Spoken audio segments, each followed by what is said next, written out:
Well,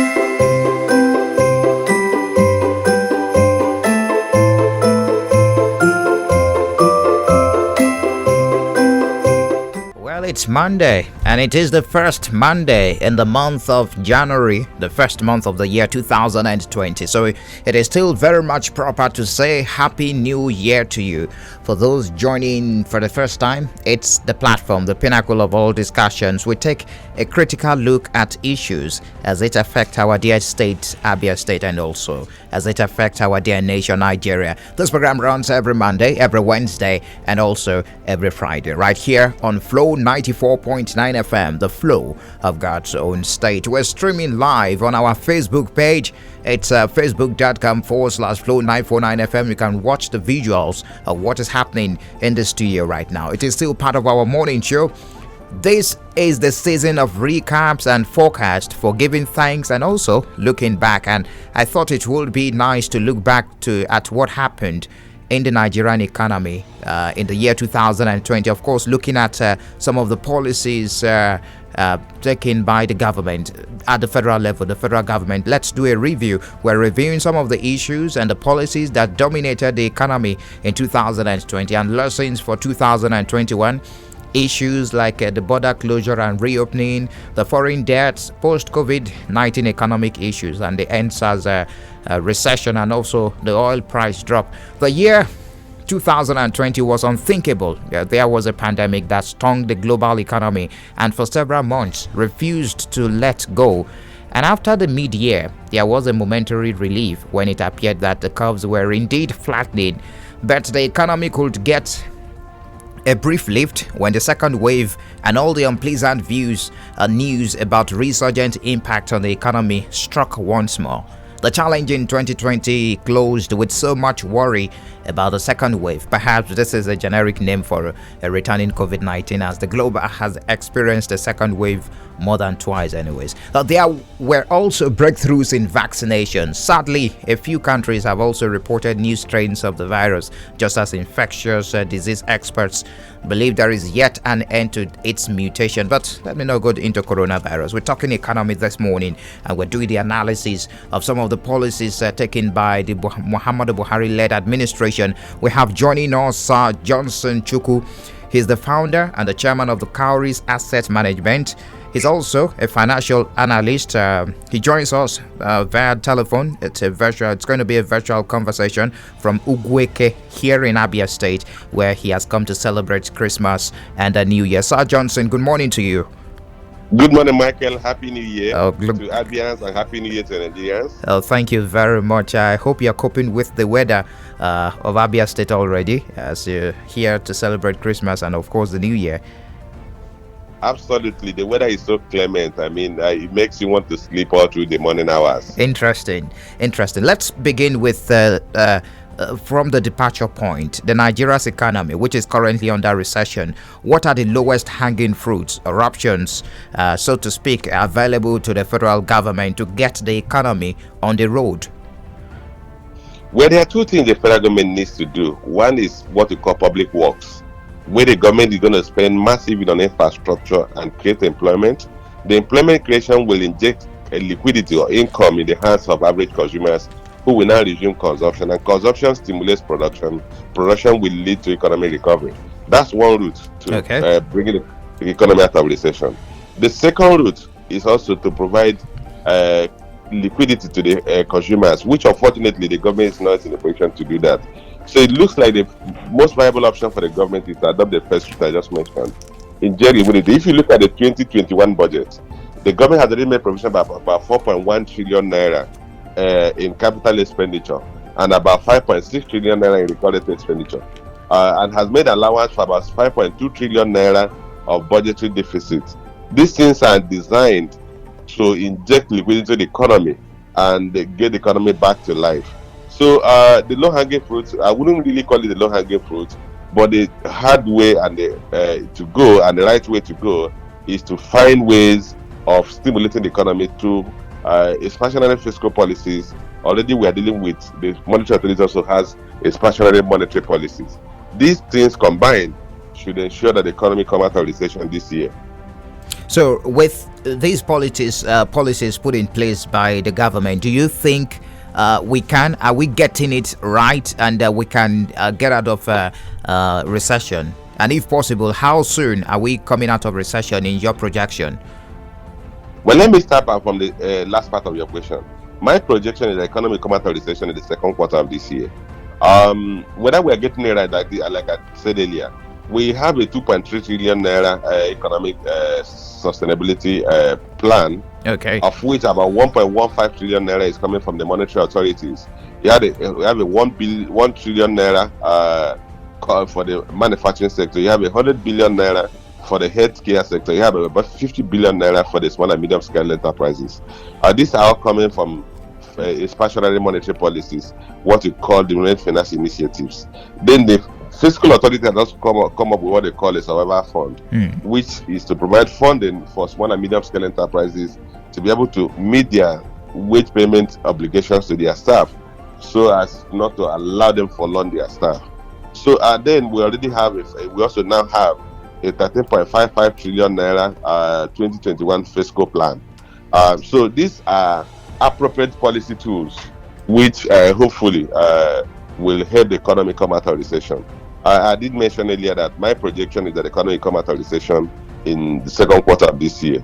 But if you also look at where we are currently, if you consider the fact that the economy contracted by 6.1 trillion naira, 6.1% in the second quarter and 3.62% in the third quarter, we expect a contraction in the fourth quarter, but that contraction will be lower than the contraction we saw in the third quarter, and hopefully by the end of the first quarter of this year, the contraction will taper to a very low level, and then by the second quarter we should rebound into a growth region. Interestingly, despite all the challenges for the year 2020, the Nigeria Stock Exchange had it good at the end of the day, being, I think, the best stock exchange in the world. It came as a surprise to many. Well, for me as an analyst and an operator in the capital market, it didn't come as a surprise to me. Okay. And the basic thing is that this is actually how investors are rational. What you have to bear in mind, that investors are rational, so they will go to investment products or sectors where they will be exposed to the least risk and the highest possible return. And as it stood in 2021, the monetary policies of the central bank was such that had very low interest rates, and therefore return on fixed income instruments became very low, and investors have to underweight their portfolios in fixed income and overweight them in equity. So we saw a lot of shift in investment from fixed income to equity instruments, and that brought a lot of fillip to the equity market.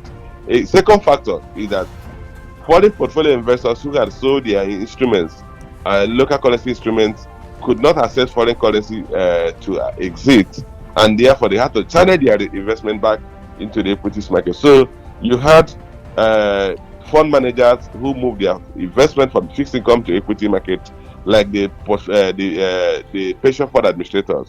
You had institutional investors move into the equities market, and then you have foreign portfolio investors, instead of playing in the fixed income space, a lot of them also moved into the equity space. These factors contributed significantly to the 50% appreciation we saw in the equities market. We shouldn't forget the fact that some sectors also weathered the economic crisis very well, like the industrial sector. We saw operators in that sector had grown their revenue base from between 10% and 20%, and we saw them grow their profit level also materially from 24, some of them by 24%, and some as high as 32, 34% or 35%. So these are factors that drove the equities market in 2020, which, like I said, wasn't a surprise to me, but a lot of investors felt, or a lot of people felt, that because the global economy was in a crisis, the equity market was also going to be in a crisis. But the equity market had favorable headwind that propelled it to a very appreciable performance. Interesting. A rising exchange rate, which has become like a falling knife on Nigerians, was particularly troubling last year, 2020. At the turn of the year, the Naira traded at the CBN official rate of 305 Naira per dollar, but it closed the year at 379 naira per dollar, losing about 24% of its value against the dollar in just 12 months. But the trouble was much deeper in parallel market, where the local currency lost about 30%. Sir Johnson, what do you make of this, and what do you think the government should do to have a long-term plan for the dollar versus the naira, which wasn't so encouraging in the year 2020? Okay, we need to recognize what drives the exchange rate. One is the strength of your foreign trade. If you look at the last quarter foreign trade, the last 2 quarters of foreign trade published by Nigerian Bureau of Statistics, we had what we call trade deficit, which means the value of our goods export was less than the value of our goods import. So we had negative balance of trade. Can you take that again? The value of our goods exports? Yes, of the value of the goods we exported was less than the value of the goods we imported. Okay. Which meant that our balance of trade was negative. What that meant is that we had to pay for those imports from our reserve. Because if you imported more goods than you exported, so you need to pay for that difference from your reserve. So we had an erosion in our reserve. And at the same time, we were not seeing a lot of foreign portfolio influencing the economy. So we had the balance of payment deficits. Ultimately, we were drawing down on our foreign reserve.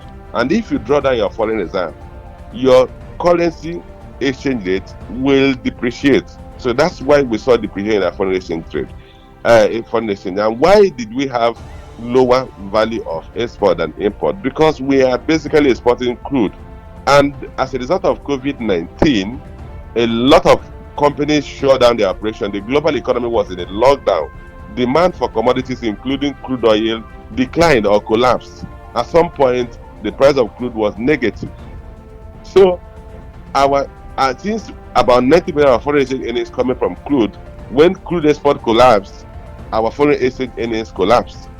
So, to address the second part of your question, we need to expand the number of commodities we export out of the country beyond crude.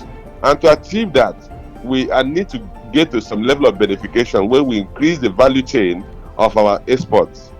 Beyond export of crude, most of the products we export are in their raw form, and we do not process, so we don't get the best value. Our time of trade is not favorable. We do not get the best value when we export commodities. So the challenge for the country is diversify the economy. 2, ensure that we have refineries, and that will come when we fully liberalize the downstream sector. And if we have refineries, we're going to cut down our import of refined products, which will save us foreign exchange. We're also going to see an increase in our foreign exchange earnings as we begin to export other commodities. Interesting. You mentioned that value of goods export was less than the value of goods imported. Now, you also said we should expand the number of commodities we export beyond crude oil. Does it mean that the federal government got it wrong when the borders were locked? Well, the federal government actually thought that locking the borders, it was going to curtail the value of goods we imported, but it didn't solve the problem. Because we have to recognize why people come in through the land border, bringing their goods through the land border, because we have unimaginable level of difficulties in bringing in goods through our seaports, and therefore importers would rather go through the land borders. But the federal government initially felt that closing the land borders would cut down on imports, and as well as cut down on the smuggling of light arms or small arms, which was adding to fueling the insurgency and instability in the world of the country. But unfortunately, that did not work well. In the first place, so I would think the closure of the border for more than a year did not bring as much social or economic benefit as the government had thought it will.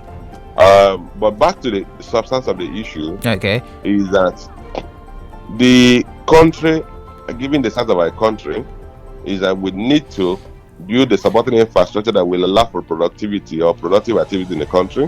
When you have power infrastructure, energy infrastructure, and transport infrastructure. Transport infrastructure, particularly our seaports, are nightmare for facilitating of trade. We're going to see industry spring up. The industry will produce some of the goods we currently import. That will cut down the value of goods we import, because we're going to produce many of those goods locally. Then they will also produce for exports, and then that will increase the value of goods we export. And we will revert to our previous position where we had a favorable balance of trade and ultimately a favorable balance of payment, and we'll begin to build back our reserve. And that will stabilize the exchange and possibly lead to the appreciation of the local currency. Interesting. It is still the platform, the pinnacle of all discussions, right here on Flow 94.9 FM. If you've just joined us, we're doing a review of some of the policies taken by the government during the year in review 2020. And of course, we're doing forecasts and review, and of course, a certain agenda for the year 2021. We've been speaking with Sir Johnson Chukwu. He's the founder and the chairman of Cowries Asset Management, also a financial analyst who is from Abia State. Of course, he's presently in Uweke here in Abia State. He's back home to celebrate Christmas and the New Year. Now, let's talk about some other issues, Sir Johnson, this morning. The COVID-19 pandemic worsened household living standards across the world, not only in Nigeria. The lockdown imposed by the government led to larger job losses, an increase in insecurity, rampant social unrest, and efforts by the government in collaboration with the private sector, coalition against COVID-19 known as CACOVID, to reduce the adverse impact of the pandemic on households and businesses had limited effect due to weak fiscal structure and revenue base. That help us find meanings to some of the steps taken by the government, and where those steps taken were those steps taken in the right direction to cushion the impact of Nigerians, and if not, what should have been done, because we have a second wave at hand. Okay, let me say a few things in respect to the steps we took as a country. In the first place, when COVID came, nobody actually understood fully well the dynamics of the infection. Nobody knew how to treat it. People were treating symptoms. We saw a very high mortality rate first from Europe, and then they moved to North America. We saw high fatality rates in US. It actually started a high fatality rate in Italy. We had France, we had Spain. Then we moved to England, and then you moved to US, and then Brazil. But we didn't understand the dynamics of the infection. So Nigeria had to adopt the response of the other countries in the world, where the first reaction was to lock down the economy and lock down the society and ask people to stay at home. But unfortunately, our economy was not structured in a way as to sustain a lockdown. So you realize that household income in Nigeria was already very low. Most Nigerians live by the day. Most Nigerians are living subsistently, and therefore they did not have the economic or financial wherewithal to withstand a lockdown, and that led to incidents where the cost of livelihood was more than the cost of lives that we are threatened by COVID. As you rightly pointed out, government tried to bring in some palliatives. Unfortunately, again, the country did not have the economic resources to support the household. Unlike other countries, where the government provided some handouts. US paid about $1,200 to individuals that had no jobs. Most European countries gave handouts to their students. Nigeria tried to do that. Unfortunately, the first thing the government did was to try to distribute cash, which was not feasible. A couple of us came, and a number of us came and said this was not feasible, which needed to adopt technology to distribute whatever we had to do. And then COVID, of which Cowries Asset is a member of, had to contribute money to provide foodstuff, but unfortunately, even the logistics of distributing the foodstuffs became a problem, to the extent that after the end of the first wave of the infection, there were still so many warehouses that had a stock of these food items that should have been distributed earlier. And they were looted. Now that we're dealing with the second wave, I think we are drawing from our knowledge and experience of the infection and how it works. We also have recognized the fact that we can't afford to lock down the economy, like I pointed earlier, that the households in the country do not have the income base, do not have the savings base as to stay indoors for a number of weeks and number of months without dying inside out of hunger. So the government, having learned from what happened in the first instance, have adopted a different approach, which means we could have restrictions in some social activities, particularly those social activities that could serve as infection centers, or that could be a place where you could have a lot of infection. Places like parties, social events, event centers, nightclubs, the government restricting operation of such places. But I think the government will have to allow households to continue with their livelihood, and that will mean that markets will open. Again, we need to encourage people to wear their masks, to wash their hands regularly, observe social distancing, and then use hand sanitizers. Countries have weathered this, including China, actually adopted strict adherence to use of face masks, hand washing, hand sanitizers, and social distancing. I do not think we can go back. The country can afford a total lockdown, as we saw in the first instance. The cost obviously was higher than the cost of lives that we were trying to avoid. Interesting.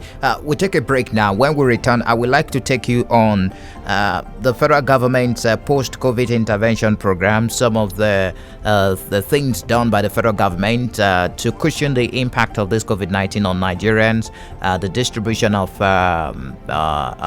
cash relief to MSMEs, to SMEs, and of course cash transfer program. Let's do the analysis, how far it was able to cushion the impact of COVID-19 for Nigerians. And of course, we're also going to make some meanings to some of the strategies of the managers of economy, finance minister, the CBN governor, the presidential economic advisory team. That will be after the break.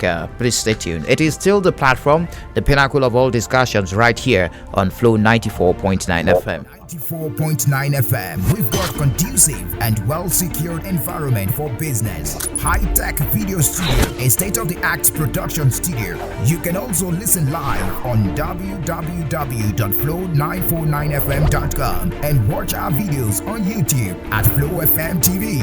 Flow 94.9 FM, not just radio, but a complete broadcasting house.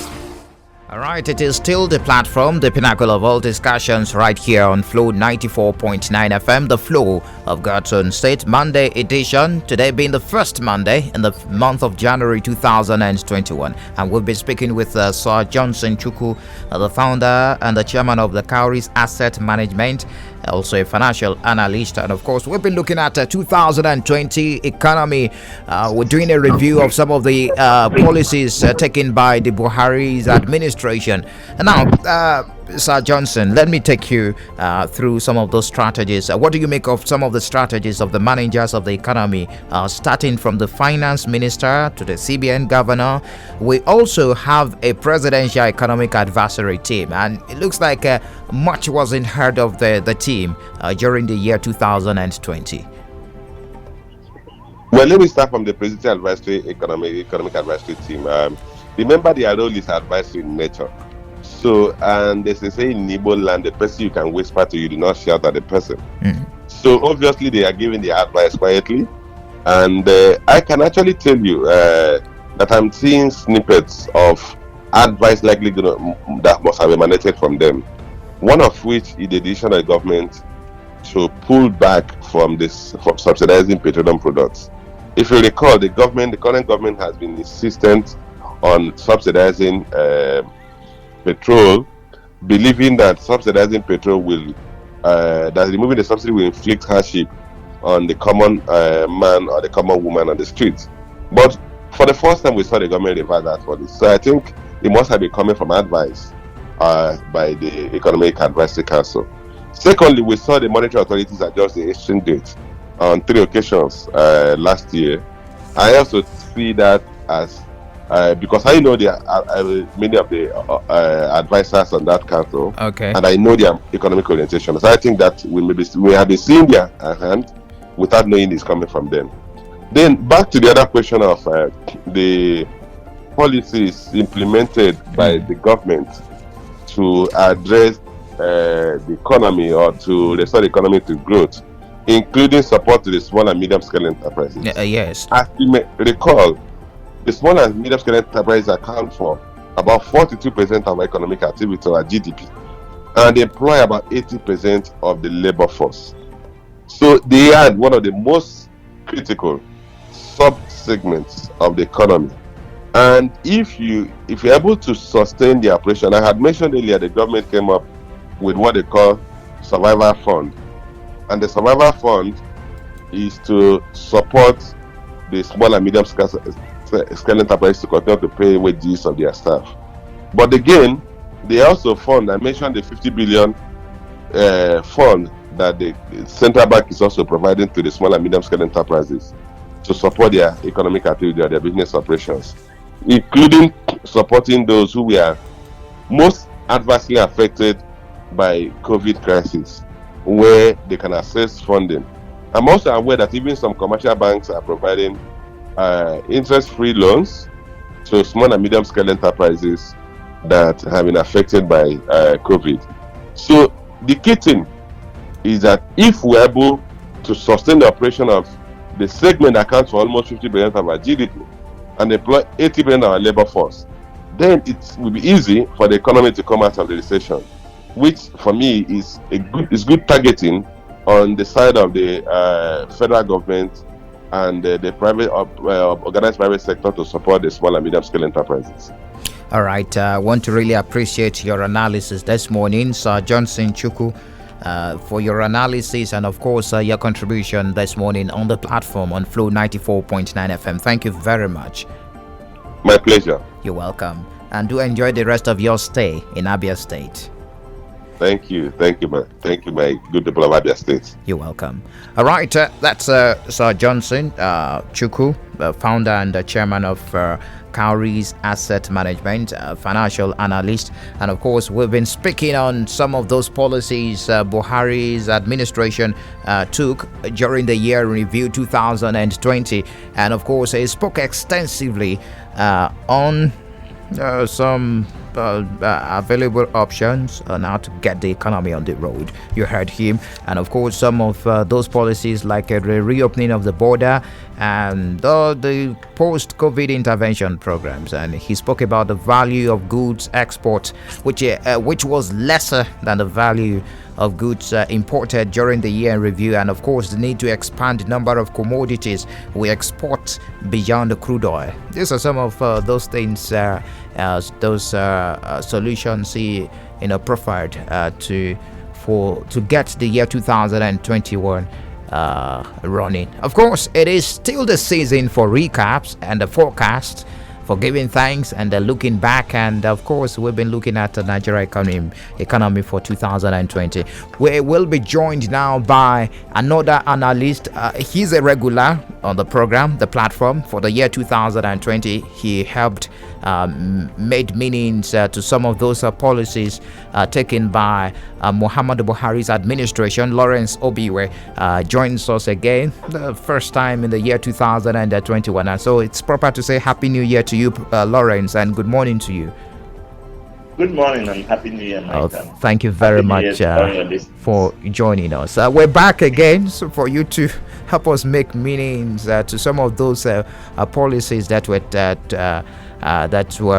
taken by the government through some of those managers of the economy, finance minister, CBN governor, presidential economic advisory team. And of course, let's chart a way forward for the Nigerian economy in 2020. Now, let's look at some of those issues. I would like to take you on the foreign debts. The issue of foreign debts was a recurring issue in the year 2020. Many Nigerians frowned at it. Will you say it was a step in the right direction in financing our budget? If not, what should have been done? Lawrence. Okay, thank you, Michael, and thank you to your listeners for hanging on. This is another year, so it's very good for us moving forward to look at what has happened in the year past. Last year, a lot of issues dominated the economy, dominated the country, from COVID-19 to insecurity everywhere, to some of the policies bordering on closure, fiscal and monetary policies of the Central Bank of Nigeria. So maybe the appropriate way for us to start is to go back to what your question is talking about, which is the foreign debt. I don't think that there is anybody who argues that a big economy as big as Nigeria will rely solely on itself to be able to finance the economy. I think we'll be acting for too much. However, clever countries are doing it differently. If you look at even this year, the 2021 budget just signed into law, they are going to spend close to 5 trillion on borrowing again. If you consider we are taking about 4.2 trillion from direct borrowing from the people who are giving us, we are taking about 710 billion from multilateral and bilateral loans. So if you put them together, it's about 5 trillion. So we are back there again. My worry is that how much are you using to service this debt? This debt is not taking over 4 trillion from our national budget on yearly basis. So it's like we are borrowing 4 trillion and using another 4 trillion to service it. Will you say it's a wise decision by the government? I don't think so. Don't forget that this 4 trillion, over 4 trillion, not just 4 trillion, it's about 4.67 trillion or so. If we use it to finance the budget itself, but because we have accumulated a lot of borrowing, we are not spending about 45 billion. So what we are doing is limiting our development programs and our development agenda, not just for today, but for the future. Don't forget that these are just servicing of loans. It doesn't include payment. So it means that the generation not yet unborn will continue to pay for this debt, and that is Okay, I said you're saying it wasn't a wise decision in the year 2020 to borrow, because you're concerned about paying back. But what should have been done? We have to finance our budget. Yes. Okay. I think I've said it severally on this platform and other platforms. If you look at what the other countries are, and Nigeria is a big economy. It's an economy that any investor will be happy to come and invest. Then the question to ask is that what are we borrowing to finance? We are borrowing to finance transportation, healthcare, power generation, and all that. So is it possible, and manufacturing, some aspect of it, is it possible, are other countries going for private sector, public-private partnership, where the private sector brings their money, build this infrastructure, manage it to recoup their investment, then go back? And I'll give you a start example that I always give. Look at the Kaduna Abuja rail line that was financed by a Chinese loan. That project, as we speak, is running at a loss. Government is subsidizing the running of that train station. If not, it would have been moribund by now. So instead of government recouping money to use to either service the loan or even begin to pay for it, we are still looking for money from ourselves to be able to finance it for it to continue running. I don't think it's a wise investment. So we can look at the PPP model, other BOT model, the build, operate, and transfer model that is common all around the world, where investors bring their money, build this infrastructure for you, manage it for a stipulated time, then pull out. But in the process, do complete technological transfer to indigenous people to continue to manage after they have gone. There are a lot of countries that are doing it. China did it to grow their. Part of America is doing it. All the Caribbeans are doing the same. So why are we going for this direct borrowing? There is a lot of strain, not just on today, but on generations to come. And that's why when this government probably goes out and another government comes and is not interested in the rail transport, you see that some of these rail transport come moribund. You've seen it in the past, you know that it's going to continue, so we don't pay for it. So there are options open to the government, whether they are looking to.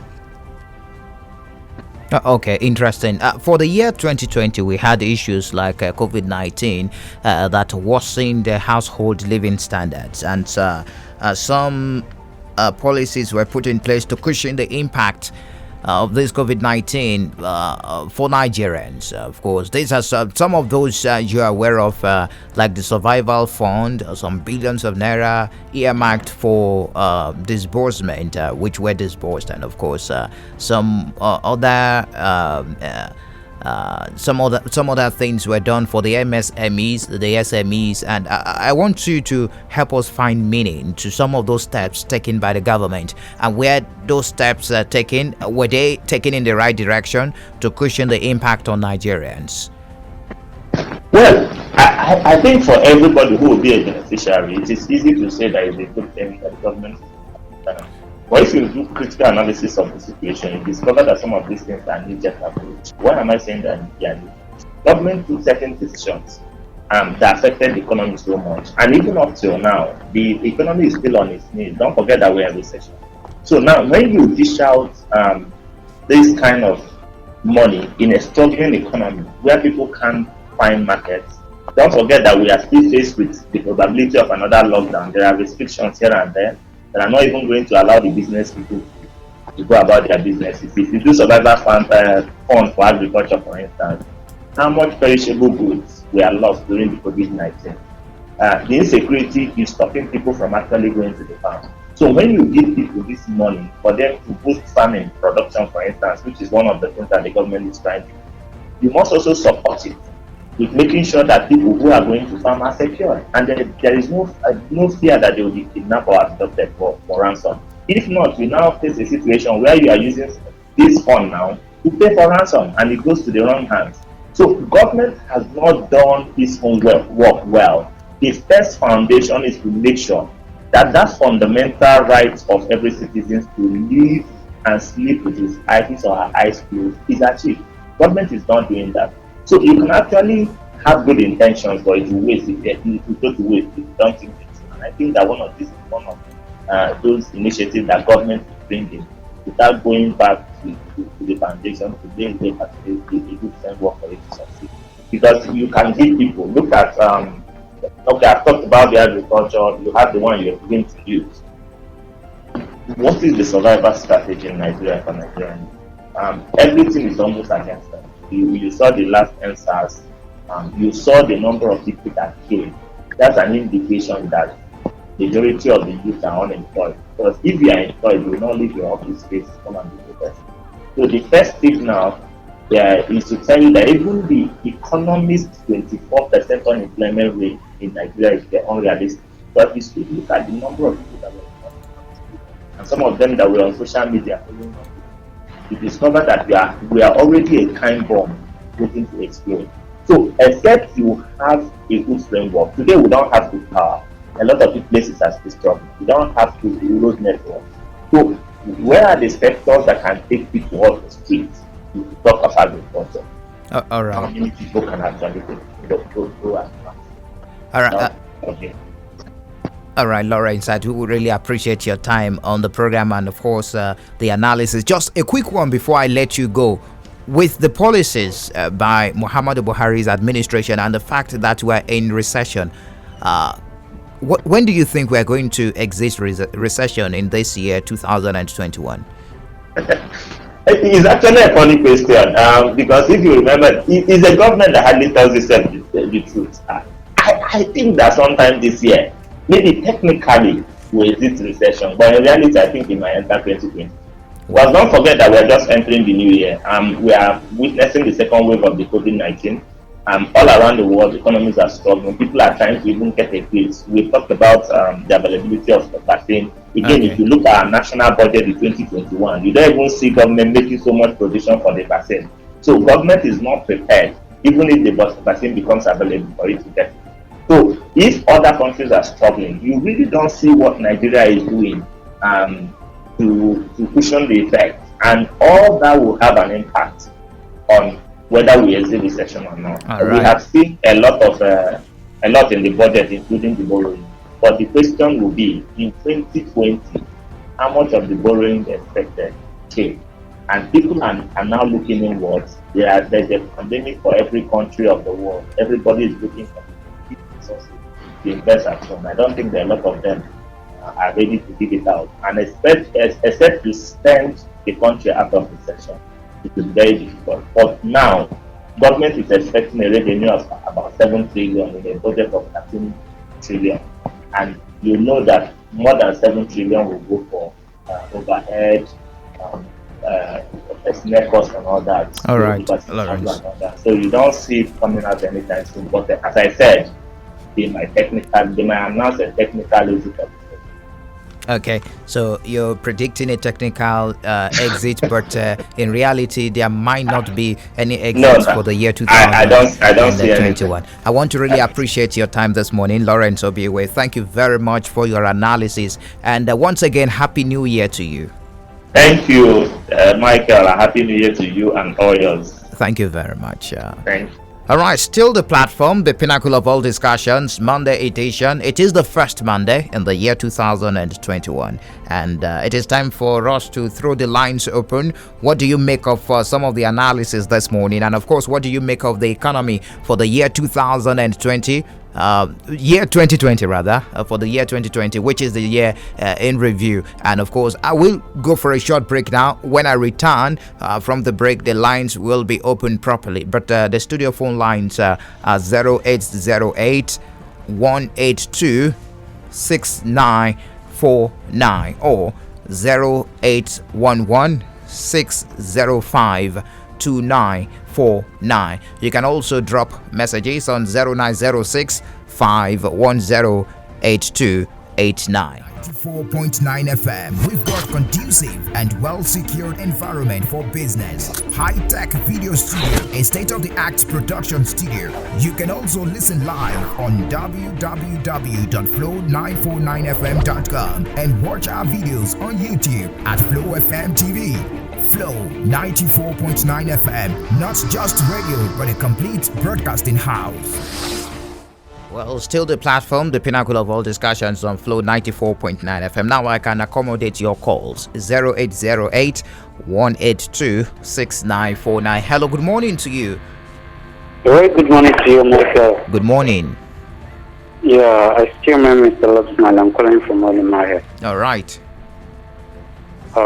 If it comes to terms of the borrowing of Nigeria, I think if Nigeria won't borrow this year, we will just believe that things is going to change in this Nigeria, because the thing that paid me almost in this country is that we borrow and we don't talk of paying back. You know, the essence of borrowing is we believe that you pay back, but Nigeria on is not going. I forgot the total number of we are owing before, and we are not even thinking of to pay back. That one is there. The cost of dollar is still going high for our crude oil, the one that we are importing. That one is another thing we are going to take. Because looking at the way of things, you assume that the dollar will still rise again, and the thing will affect our economy here in Nigeria. And we know that we import not only the crude oil that we import, and we import other things the country.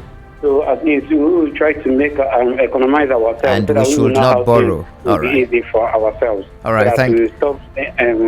Yeah. All right, thank you very much, Love Smile. Hello, good morning to you. Hello, good morning, Michael. You're welcome. Merry Christmas, my brother. Oh, same to you. I remember Mr. Paul Shiloh from here, no more natural bro. All right. Mike. Yeah. I believe the statement, the way the federal government is tackling this issue of COVID-19, they are trying actually. But if they can listen to people like us, if they can buy our idea, I believe it will help each of and every one of us. I would have urged the federal government not to, like what they are doing, not to go for this vaccine they are looking for. Like already the vaccine they are talking of, they have been told that this vaccine may lapse before it reaches Nigeria. What I would have advised the federal government to do is this: let them make sure that every precautionary measures to stop this pandemic should be followed. They should push out money to various levels of government to ensure that all these the policy of washing around, the policy of using what we call sanitizer, let it go around the entire cities of Nigeria instead of wasting money importing billions of vaccines. That is why. Secondly, the way the federal government is doing it is not the way I love it. Okay. They would have made a law. They would have made a law to ensure that anybody that is not using face mask should be cautioned and should be punished, instead of telling us, like the president himself, I have never seen him severally wearing his face mask. Because I think if you are making a law, you have to make it first by yourself. All right, wrap up with us, please. Let it follow by themselves in the seat of power. If they follow it, others will follow suit. That's All my thing. God bless you. All right, thank you for your take. God bless you too. Good morning to you. Good morning. How are you? I'm fine. Happy New Year. Oh, same to you. Yeah, my name is Chikeza. I'm calling from Umahia. All right, Chikez here. Yeah, the 2020 stuff.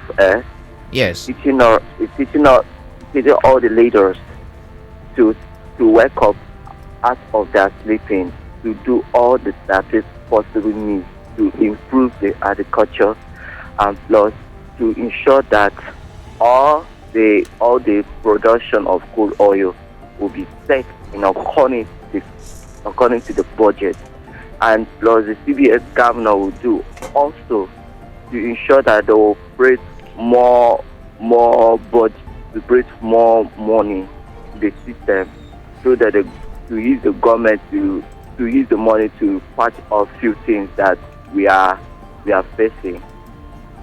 All right, Chika is here. Thank you for your contribution. Hello, good morning to you. Hello, good morning, Michael. You're welcome.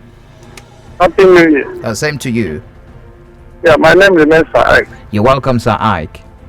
I want to make a contribution towards the policies and the way and if there's been an analysis on how the policies of this government have been impacting on the economy.